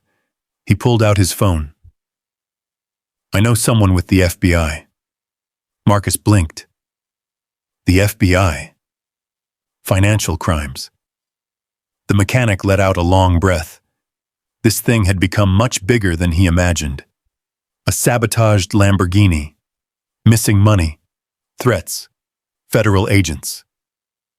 He looked at the torn pieces of the check on the floor, then at the rain outside, then at his daughter. And suddenly he understood something. He couldn't walk away anymore. Because once someone brought your child into it, the choice was gone. Daniel lowered the phone. They're sending someone. Today? Today. A long silence followed. Naomi looked up at her father. Are we in trouble? Marcus knelt beside her. He gently brushed a curl away from her face. No. She studied him. You did the eyebrow thing again. Despite everything, he smiled. I know. She wrapped her arms around his neck. Then we'll be brave. Marcus closed his eyes, held her a little tighter, and for the first time since this whole thing started, he wasn't worried about a company, or a Lamborghini, or stolen money. He was worried about getting his little girl safely through the day, because the war had changed. Now it was personal. And somewhere across Dallas, Victor Lang had just made the worst mistake of his life. The FBI agent arrived before noon. Her name was Rebecca Torres. She was in her 40s, wore a navy suit, and carried herself like someone who listened more than she spoke. Marcus liked her immediately. She sat in the office above the garage while rain slid down the windows. Daniel explained everything. The missing money, the shell companies, the photographs, the sabotage, and finally, the threat. When he finished, Agent Torres looked at Marcus. Tell me exactly what Mr. Lang said. Marcus repeated every word, especially the part about Naomi. The agent wrote nothing down. She simply listened. When he finished, she nodded slowly. That was a mistake. Marcus looked at her. What happens now? We document everything. And then? She folded her hands. Then we see how many laws Mr. Lang broke. Naomi sat quietly at the kitchen table coloring in a notebook. The agent smiled at her. You like drawing? Naomi nodded. Do you catch bad guys? Daniel almost smiled. Agent Torres looked thoughtful. Sometimes. Are you going to catch this one? The woman glanced at Marcus, then back at Naomi. We're going to try. That seemed to satisfy her. For the rest of the afternoon, things moved quickly. A patrol car parked near the garage. Another officer visited Naomi's school. Daniel spent most of the day on the phone. And Marcus fixed an old Honda because the owner needed it to get to work. Agent Torres watched him through the office window. Finally, she asked, "You're really doing repairs right now?" Marcus looked up from the engine. "I have customers," she smiled faintly. "You might be the calmest witness I've ever met." "I don't feel calm." "No?" He tightened a bolt. "I feel like someone walked into my house and kicked the door open." She nodded. "That's a reasonable feeling." He looked toward the apartment upstairs. "I just want my daughter safe." The agent's expression softened. "We'll do everything we can." That evening, Daniel returned with more news. He looked exhausted, but there was something else in his face. Determination. They found financial records. Marcus wiped his hands. "Already?"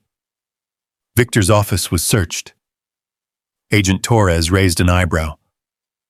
"That was fast." Daniel nodded.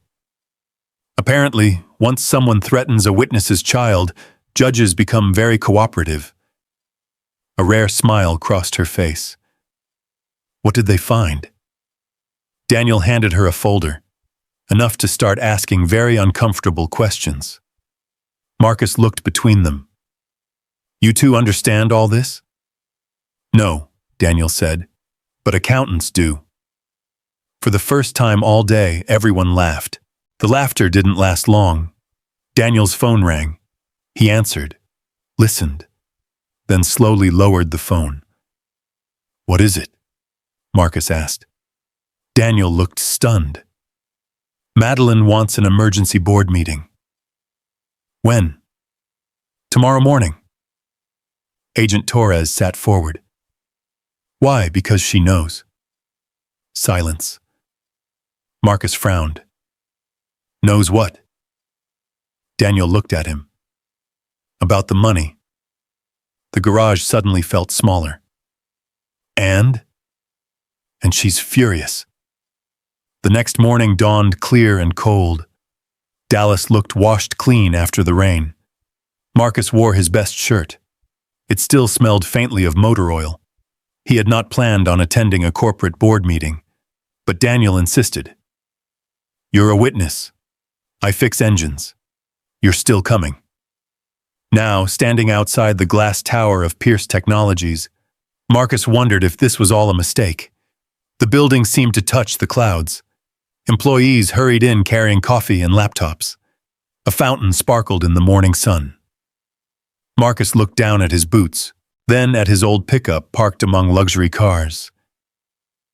"You don't belong here," he muttered. "Neither did I." He turned. Daniel stood beside him. Perfect suit, perfect tie. Yet somehow he looked more nervous than Marcus. "You ready?" "No." "Good." They walked inside. The lobby was enormous. Marble floors, floor-to-ceiling windows, modern art that Marcus didn't understand. People stared as he passed. The mechanic. Some recognized him from the gala. Others simply saw his clothes. An older executive whispered something to a woman beside him. She smiled politely, then looked away. The elevator ride felt long. At the top floor, an assistant led them toward the boardroom. Voices drifted through the glass walls. Tense voices, angry voices. The assistant opened the door, and suddenly, the room went silent. Nearly 20 people sat around a long table. Investors, lawyers, board members. Madeline stood near the windows. She looked tired, very tired. The moment she saw Marcus, something changed in her expression. Not embarrassment, not surprise. Something closer to regret. Victor Lang sat near the far end of the table. He looked perfectly calm. Too calm. His eyes met Marcus's. Not even a flicker of emotion. The man actually smiled. Marcus didn't smile back. "Thank you all for coming," Madeline said. Her voice was steady. No one sat down. No one moved. Then Victor spoke. "I'm curious why our mechanic is attending this meeting." The room became even quieter. Madeline looked at him. "Mr. Reed was invited." "To a board meeting?" Her jaw tightened. "Yes." Victor folded his hands. "Interesting." One of the investors cleared his throat. "Can someone explain what's happening?" Madeline looked around the room, then took a deep breath. "I believe this company has been the victim of fraud." Silence. An older woman gasped. Someone muttered, "Good Lord." Victor leaned back in his chair. "That's a serious accusation." "It is. Do you have proof?" "I have questions." He smiled. "Questions aren't proof." The room grew tense. Madeline looked toward Daniel. "Would you explain?" Daniel stepped forward. His hands shook slightly. Then he stopped. Because his eyes had found Marcus. The mechanic stood quietly near the door, hands folded, saying nothing. Exactly the way he had stood at the mansion while people laughed at him. A strange look crossed Daniel's face. Emotion, memory, gratitude. Victor noticed. "So," he said lightly, "our mechanic has become an advisor now." A few people smiled nervously. Nobody laughed. Nobody said anything.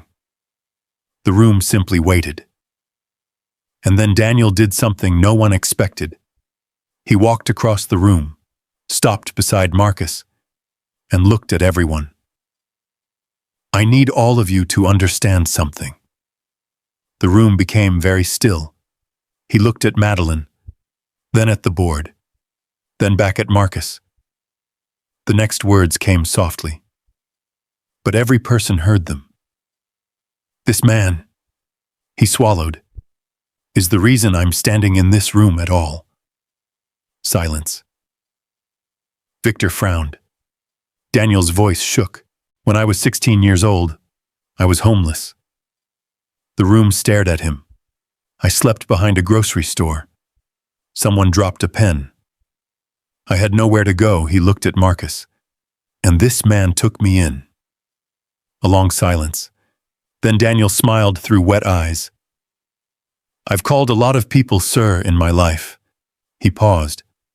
"But only one person ever earned the title I gave him." He turned fully toward Marcus and said the word that changed the room forever. "Boss." No one moved.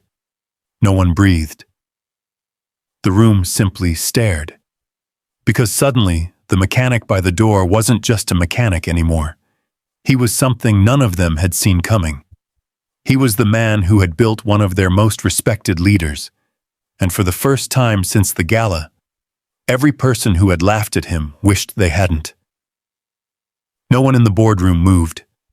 The city stretched beyond the glass walls, bright beneath the Texas sun, but inside the room everything felt still. Daniel stood beside Marcus. His eyes were wet. The executives looked at one another. The investors looked at Marcus. The mechanic in the worn boots. The man they had ignored. The man they had laughed at. Victor Lang was the first to recover. He gave a short, humorless laugh. "Well," he said, "that's a touching story." Nobody joined him. He looked around the room. No smiles, no support. Nothing. His own expression hardened. "With all due respect, Daniel, your childhood memories have nothing to do with corporate finances." Daniel slowly turned toward him. "They have everything to do with it." Victor folded his hands. "How?" Because the man standing beside me taught me that integrity matters. Silence. And because if he says someone tampered with that Lamborghini, Daniel looked directly at Victor. I believe him. A murmur moved through the room. Madeline watched both men carefully. Then she looked at Marcus. For the first time since she had met him, she truly saw him. Not his clothes, not his truck, not the oil stains on his hands. The man himself. She remembered the joke. Fix my Lamborghini and I'll marry you. And suddenly she wanted to disappear. The board chairman cleared his throat. Ms. Pierce, perhaps we should discuss the evidence. Madeline nodded slowly. She looked at Daniel. Show them. For the next 20 minutes, the room changed. Daniel laid out financial records, the shell companies, the transfers, the missing funds. Every page seemed to make the room colder. One investor removed his glasses and rubbed his face. Another simply stared at the documents. Finally, Agent Rebecca Torres stepped forward. No one had noticed her standing quietly near the back of the room. She placed a folder on the table. This morning, she said calmly, a federal warrant was executed. Victor looked up sharply. She continued. Several financial records were recovered. Silence. And we found evidence connecting company funds to entities controlled by Mr. Victor Lang. No one breathed. Victor stood abruptly. This is ridiculous. No one answered. He looked around. At the board. At the investors. At Madeline. No one defended him. The silence was almost physical. The same silence Marcus had felt at the gala. The same silence that comes when a room suddenly realizes it was wrong. Victor's voice became louder. You can't seriously believe this. Still nothing. Madeline slowly stood. Her face had changed. The woman who had joked beside the Lamborghini was gone. In her place stood a CEO. Victor, she said quietly, did you threaten Mr. Reed? His expression flickered. Of course not. Did you mention his daughter? Silence. Answer me. Victor looked around the room. No allies, no smiles, no rescue. That conversation has been completely misunderstood. Madeline's jaw tightened. Did you say her name? He said nothing. That was answer enough. A long silence followed. Then the chairman spoke. I think Mr. Lang should leave this room. Victor stared at him. What? Immediately. The older man stood. Another board member stood with him, then another, one by one. Victor looked stunned. You're making a mistake. No one sat down. No one changed their mind. Security was called. 2 officers appeared outside the door. The room watched in complete silence as Victor Lang gathered his things. When he reached the door, he stopped. He looked directly at Marcus. There was anger in his eyes, but also something else. Fear. Then he walked out. The door closed behind him, and the entire room exhaled. For a long moment, nobody spoke. Then one of the investors quietly said, Good Lord. Another rubbed her eyes. I can't believe this. The chairman looked at Madeline. We need to begin a full investigation immediately. She nodded. We will. People began talking all at once. Phones appeared. Lawyers were called. The empire had started to crack. But Marcus hardly heard any of it. He simply stood there, hands folded, quiet, the same way he had stood beside the Lamborghini. A few minutes later, the room slowly emptied. The board members headed toward conference rooms. The investors made calls. Soon only 3 people remained. Madeline, Daniel, Marcus. Sunlight poured through the windows. The city looked peaceful from up here. Finally, Madeline spoke. I owe you an apology. Marcus looked at her. You don't owe me anything. Yes, I do. Her voice trembled slightly. At the gala, she had seemed untouchable. Now she looked very human. I made a joke. She swallowed. I looked at your truck and your clothes and decided who you were. Silence. I was wrong. Marcus said nothing. She took a slow breath. When I was younger, my father used to tell me something.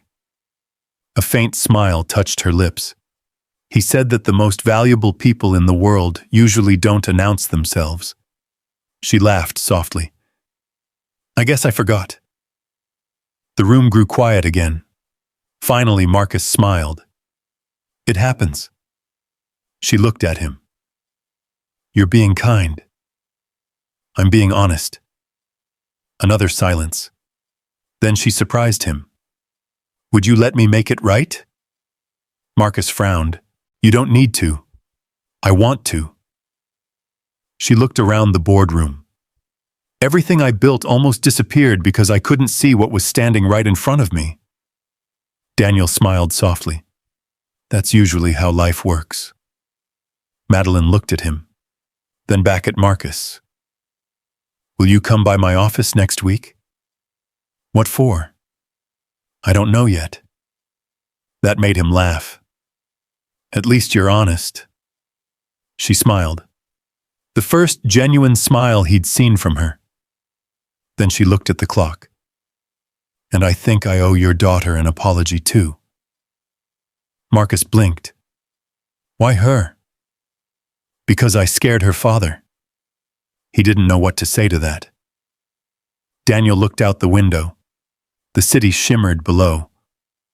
Finally he spoke. Boss? Marcus sighed. You know you don't have to call me that in a boardroom. I know. And you still do it. Absolutely. That made both of them laugh. Madeline watched them. A mechanic, an executive, two men from completely different worlds, yet somehow connected more deeply than anyone in this building. She suddenly understood something. Success had not made Daniel who he was. Kindness had. And that kindness had started in a small garage. A week later, she drove there herself. No assistants, no driver, no cameras. The neighborhood looked nothing like her world. Children rode bicycles down the sidewalk. A woman watered flowers on a porch. An elderly man waved at Marcus through the garage door. And Marcus waved right back. Madeline stood there quietly. She watched him fix a teenager's old truck, then refuse payment. Come back when you have a job, he said. The boy looked like he might cry. As he left, Mrs. Jenkins walked across the street carrying a pie. Marcus, I made too much again. You say that every month. And every month, you eat it. They both laughed.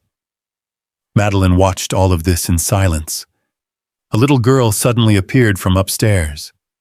Naomi. She stopped when she saw the visitor. Oh. Madeline smiled. Hi. You were the fancy car lady. Marcus laughed loudly. Madeline did too. Naomi looked suspicious. Why are you here? Madeline thought for a moment, then answered honestly. I came to say I'm sorry. The little girl looked at her for a long time, then nodded. Okay. That was it. Just okay. And somehow, it felt like forgiveness. Madeline looked at Marcus. You have a beautiful life here.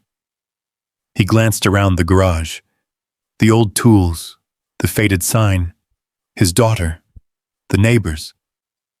Yeah, he said softly. I do. And for the first time in many years, Madeline Pierce envied a mechanic. Winter came quietly to Dallas. The investigation moved faster than anyone expected. Federal accountants uncovered millions of dollars hidden through shell companies. 2 additional executives resigned before they could be questioned. Victor Lang was formally charged with fraud and witness intimidation. News vans parked outside Pierce Technologies for weeks. Every business channel in the country seemed to be talking about the company, and through all of it, Marcus Reed kept changing oil, replacing brakes, and fixing engines. Every morning he opened the garage at 7. Every evening he locked it at 6. The world had changed. He hadn't. One Friday afternoon in March, Daniel pulled into the lot in a dark sedan. He got out carrying a long, rectangular package. "You busy?" he asked. Marcus looked up from a pickup truck. "Always." "Good. I need 10 minutes." Naomi came downstairs carrying a box of cookies. She smiled when she saw him. "Mr. Fancy Suit." Daniel laughed. "I thought we retired that nickname."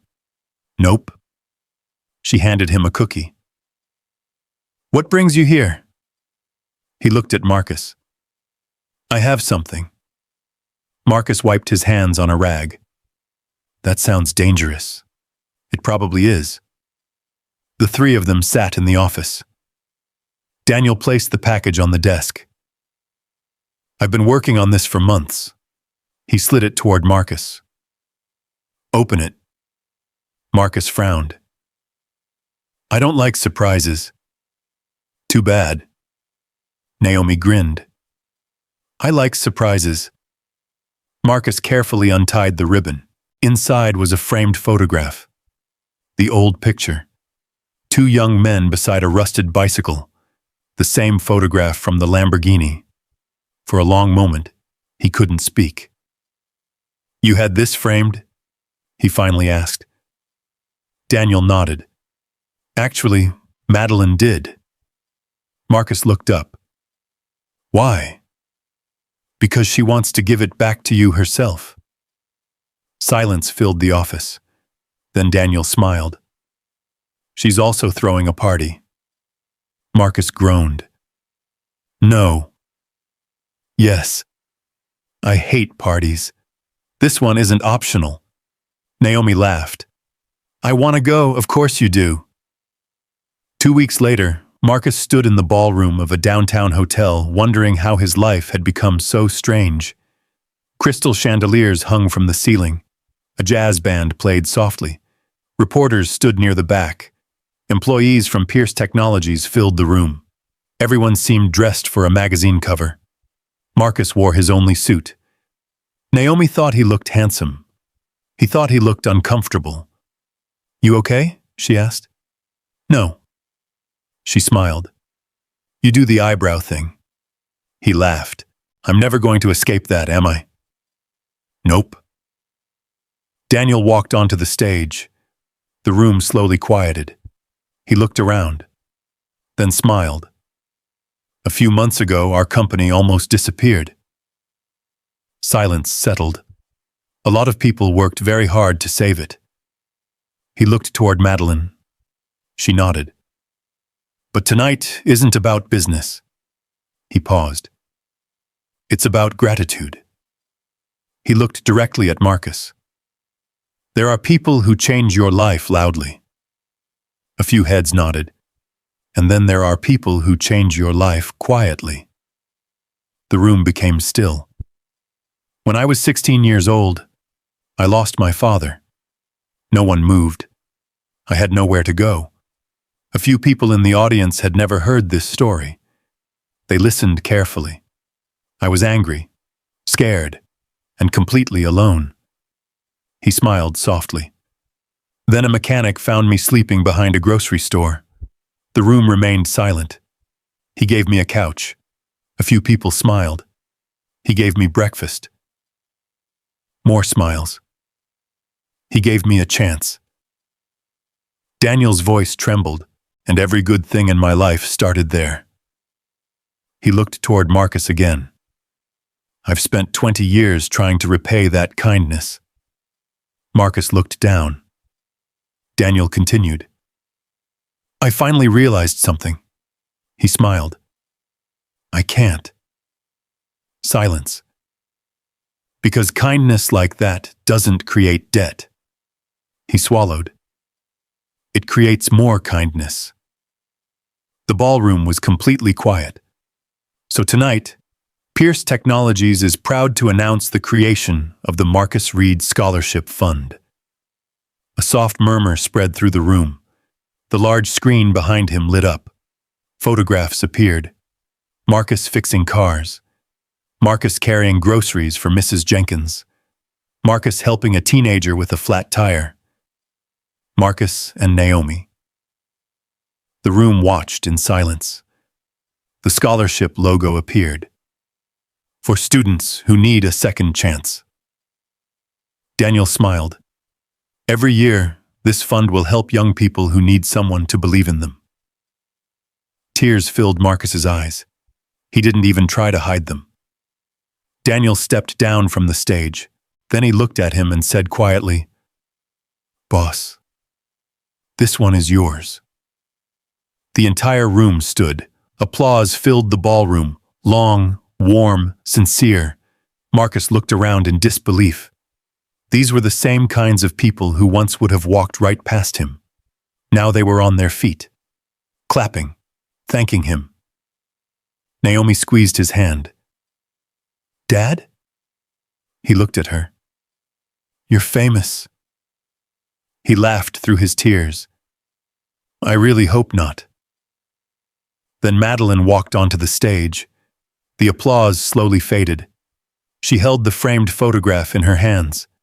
She looked at Marcus. "When my Lamborghini broke down, I thought I had a car problem." A few people laughed softly. "I was wrong." She smiled. "I had a perspective problem." The room became quiet again. I looked at a man in work boots and decided I knew his worth. She shook her head. I didn't. Her eyes shined. And because of that mistake, I almost missed the opportunity to know someone extraordinary. She stepped off the stage, walked directly to Marcus, and handed him the photograph. "It belongs with you." He took it carefully. For a moment, neither of them spoke. Then she said quietly, "Thank you for what? For saving my company." She smiled. "And for reminding me that the most important people in the world usually don't look important at all." The ballroom erupted in applause once again. Naomi suddenly wrapped both arms around her father. He looked down. She was crying. "Hey." She looked up at him. "I didn't know." "Know what?" She smiled through tears. "That my dad was a hero." The room blurred. Marcus hugged her tightly. "I'm not a hero." "Too late." He laughed. The band began playing again. People came forward one by one. Employees, investors, board members. They shook his hand. They thanked him. Some apologized. Marcus accepted every apology with the same quiet smile. Near the end of the evening, Daniel stood beside him near the windows. "You okay?" Marcus looked around the room, at the lights, at the people, at his daughter laughing with Madeline. "I think so." Daniel smiled. "You deserve this." Marcus shook his head. "No." He looked at the photograph in his hands. "I just stopped my truck one night." Daniel's eyes filled again. "You have no idea how many lives came from that." The party finally ended. Father and daughter walked outside together. The air was cool. Downtown Dallas glittered around them. Naomi carried the framed photograph. Marcus carried her shoes because she had gotten tired of wearing them. They walked slowly toward the parking lot. "Dad?" "Yeah?" "If I ever see somebody sleeping behind a grocery store..." He looked at her. "I think we should stop." A smile spread across his face. "I think that's a good idea." She slipped her hand into his. They kept walking beneath the streetlights, the city behind them, the future ahead of them, and the photograph between them. A reminder that the world is full of people carrying invisible stories. People whose value can't be measured by a suit, a job title, or the kind of car they drive. Sometimes the man everyone laughs at is the person who once changed the world for someone else. You just have to learn to look. In the end, it wasn't the Lamborghini that mattered, it was the moment. Naomi carried that old photograph beside her father under the streetlight, finally seeing the man he had always been. Some of the biggest changes in this world begin with a small act that nobody applauds and almost nobody remembers. Markets never expected a reward for stopping beside a frightened teenager, but one brave choice quietly saved an entire future. Today, think about one person you could stop for, listen to, or encourage. You may never know what becomes of that moment, but neither did Marcus. If this story touched your heart, comment one below and tell me this. Has someone ever changed your life with a simple act of kindness they probably forgot? I love to read your story and stay with me because the next story may make you look at an ordinary stranger in a completely different way.